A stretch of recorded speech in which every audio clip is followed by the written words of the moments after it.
right, so here are today's salads. We're going to do a French lentil salad with beets, baby spinach, and feta. And I'll talk about ways that I'm tweaking it today after I practiced these over the weekend, just things I would prefer differently. But if you want to stick to the recipe as is, that's perfectly fine. But just to little, talking moments, I guess you could say, tweaking it to your own taste. And then I'll do a wilted Swiss chard and butternut squash salad. So that's a fun one. I like Swiss chard. I used to grow Swiss chard, so it's nostalgic for me to do that one. So hopefully it's something you'll like too. All right, so I'm going to stop sharing now and I'll get started. The lentils, I thought I'd be cooking them during class. They cooked so quickly. I thought they'd be finishing up. It wasn't nearly as long as they said. So I'm gonna start talking about this one. Then I'm going to do a few things and then we'll get to the Swiss chard one as well. So my timing might be a little bit different. So I'll think it through as we go along. But these are done. And to do green lentils, has anybody had green lentils or French lentils? They're called, what are they called? Green lentils, petite French style. Anybody had any of those before? They're like a green color. I'm going to show you the dry version right here. I'm going to show you the camera there. That is just, instead of typical brown or red, you see it's a green. Almost looks like closer to a split pea, you could say, a dried split pea, but much smaller. And you cook them just like you would anything else with lentils, any other way with lentils. And it said it might take longer because they have a heartier texture.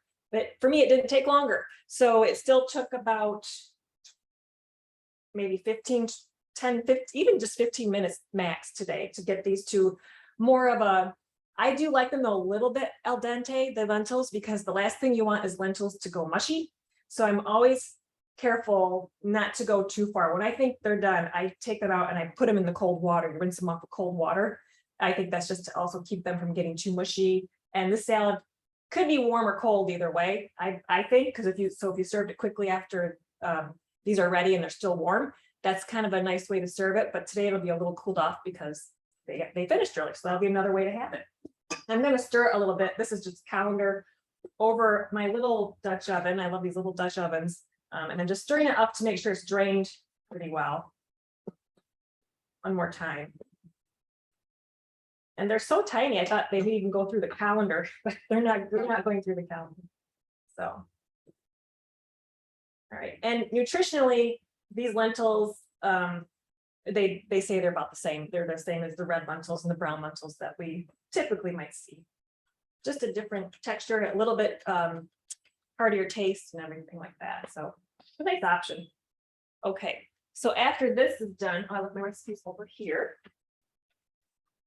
We're going to, oh, and by the way, they say triple the water, by the way, not sometimes it'll be like 1 to 1 for these lentils. It's triple the water, 2 cups of dry lentils.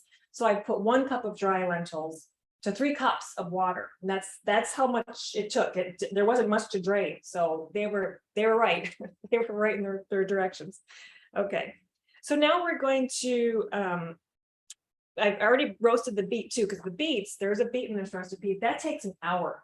And so I already cut them up into quarters. The beets, I just took 1 beet because it said 2 small beets. They only had huge beets at the store. I mean, they were like this big. So I thought that would be plenty for this recipe. And I wrapped it in foil, put it in my air fryer on roast I did bake for a whole hour. That's how long it took. I think because it was such a solid big beet. It took a whole hour for 1 beet and wrapped in foil in my my toaster oven / air fryer. And it's definitely gets the heat on. So that took a while just to give you a heads up with baking big beets. Does anybody eat beets? Anybody enjoy beets? Beet salads? Anything like that? You can make a lot of natural food coloring with beets too. So, okay. So we're going to put these lentils in a bowl now. I'm going to move this aside.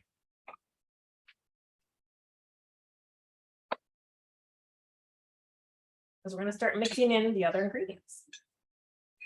A little bit of water. Okay. Just don't want it to get too wet in that salad. I think we're good. Okay. And it's really, just a lot of assembly, adding the ingredients, tossing it. So what we'll do next is we will do we're gonna add the baby spinach. This one has a baby spinach. You could use any green you like. I did like the spinach in it. It gives it a little flavor. And if spinach, if it's wilting a little bit, because we served it warm pretty much the first time we had it. I don't mind a little bit of a wilted spinach, but I don't think I would want it if it was more of a romaine or a leaf lettuce, because when they wilt, they just don't keep the texture as much as something like a spinach would. So I would stick with spinach personally, especially if you're going to serve it on the warmer side. So this is the amount it says, it's 5 ounces. And I'm just going to dump it in because this is already washed. See how you need it. I wanted to stick with a clear bowl so you can see it, but really you could use a bigger bowl than this one. Okay. Excuse me. And then it calls for, excuse me, something in my throat. Feta cheese. I finally found a really good feta cheese. I mentioned the last time. It's milder than your typical stronger feta cheese. For those of you that like a milder feta cheese, this Odyssey brand was really good. Next up, I would say is that Athenos brand. That's not so bad either. You can get some really strong feta cheeses out there. So it's really hit or miss, seems like, until I find the brand I like. And this is to be crumbled. I do like buying my feta in a whole chunk so that I can crumble it myself. I think that helps it get some of that brine with it. Helps it keep its texture, its flavor. It doesn't get too dry. I don't like to ever buy crumbled feta cheese. It's cheaper that way, but I really prefer the chunk. And I just use my hands, as you can see. You could chop it up, but I just think it's just as easy, and I like the way it looks better than having chopped feta in there. So I'm just doing, you could do blue cheese. You could do really any cheese you want. I did like it with the feta with the lentils. Lentils have such a mild flavor that it really is nice to have something with a little more flavor to balance that. I'm just going to leave it like that because we'll be tossing it a little bit. Then we're going to make sure we do this correctly because I don't want to do it wrong. In the large lentils with baby spinach, beets, shallots, and crumbled feta cheese. So the beets, I'm going to put them in. This was enough beets for me. It does turn some things pink, which can add a nice little color if you like that. And then it had a shallot. I'm going to tell you these shallots I got. I'm not going to put it in here. I'll just show you this is a shallot.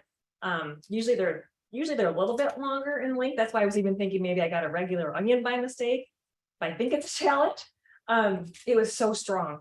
These shallots I got were so strong. It overpowered the salad. So I'm not going to add it today. But typically the recipe does call for what was it for the shallots? 1 small shallot, thinly sliced. And that's what I used, and I didn't need it. So I'm not going to do that today. So we're going to toss this. And we're going to just get it started with the tossing, and then we're going to do the dressing.